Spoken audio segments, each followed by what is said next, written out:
코로나19가 경영 환경에 가져온 변화가 큰 가운데 경영인들은 어떤 태도로 대응해야 할까요? 이에 대한 방법으로 기독교적 세계관을 토대로 기업을 운영하는 기독 경영에 대해 알아봤습니다. 정성민 기자가 보도합니다. 사회적 거리두기와 영업시간 제한 등으로 인해 중소기업과 소상공인의 어려움이 커진 최근 상황. 박철 교수는 이런 상황에 대해 각 영역의 독립이 아닌 연결을 보게 했다고 평가했습니다. 전반적인 경기 침체와 더불어서 또 기업 간에는 양극화를 또 심화시킨 이런 극단적인 상황에서는 그동안 잠재되어 있던 모든 문제들이 한꺼번에 드러나는데 딱 드러나서 보니까 모든 게 다 연결되어 있는 거예요. 뭐 온라인 쇼핑 하나만 보더라도 그렇게 되니까 이제 배송 문제가 생기잖아요. 그러니까 이 배달원들의 안전 문제라든지 경무, 이런 택배 기사들의 문제, 또 환경 오염의 문제.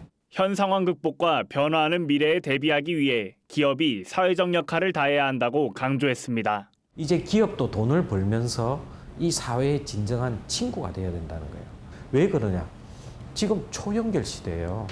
누군가가 잘못하는 것도 쉽게 발견할 수 있지만 누군가가 너무 저렇게 희생을 하더라, 잘하더라, 진정성 있고 배려하더라 하는 것도 금방 알려지게 되거든요. 정말 묵묵하게 그리스도의 사랑을 실천하고 하는 사람들이 오히려 더 돋보일 수 있는. 특히 신앙을 가진 경영인들이 성경적 가치관을 바탕으로 경영하는 기독 경영의 올바른 실천을 요청했습니다. 제일 중요한 것은 신앙 따로 사업 따로 해서 절대 안 된다는 이런 이원론을 극복을 해야 돼요. 비즈니스를 정말 내게 주신 사역장으로 생각하고 나는 일터 사역자다.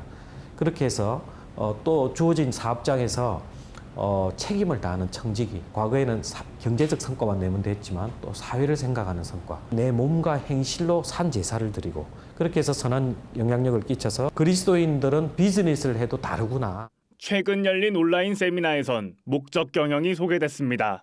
목적 경영은 기독교적 가치관과 결합 가능해 변화를 고민하는 경영인들에게 유용한 기본 전략이 될 것으로 전망됩니다. 4,500대 기업을 평가하는 기준이 옛날에는 매출액이 가장 중요한 기준이었었어요. 그런데 그게 이제 존경받는지 의미 있는 변화를 만들었는지 못 만들었는지 이게 또 중요한 변수로 원래 의미의 비전은 목적에 대한 믿음의 안경을 획득을 해서 못 보던 세상을 보는 거거든요. 말씀하고 삶 사이에서 커플링에 대한 문제는 우리 기독교인들이 끊임없이 이렇게 반성을 해서 의미 있는 체인지를 만들어내는 것들에 대한 도구로.